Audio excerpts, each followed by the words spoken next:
Talking about ordering worship. Now remember, not an order of worship. That's a passive thing. You can put an order of worship on a bulletin and still not have it. We are talking about, like, how does the Holy Spirit order worship? And we want to spend some time talking about gathering. Okay, it's a crucial thing. In the early, the church was called people call it different things, ecclesia, ecclesia. That's the Greek term, and it means the assembly.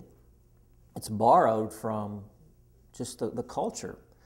There were other ecclesias or ecclesias, and they weren't the church itself. But the church wanted to see itself as an alternative order in the midst of the society. And they were well defined in how they understood themselves coming together.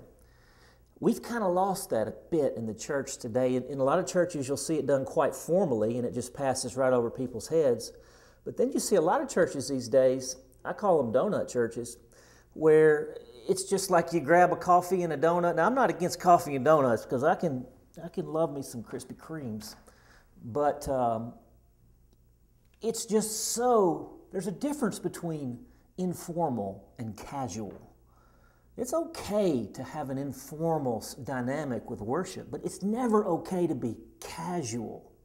We're coming into the presence of the living God.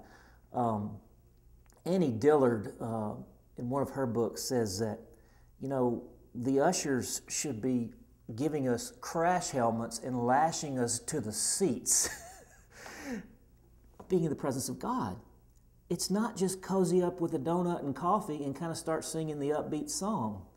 What we need, and I have a little bit of a prop here, we need to gavel it in somehow. You've seen, like in the United States Congress, that's an ecclesia. They gavel the session in. You see in a court, the session is gaveled in. It's like we're crossing over a line and something new is starting. We've got to find a way to do that in worship. The Spirit always wills to do it. We must find a way to participate.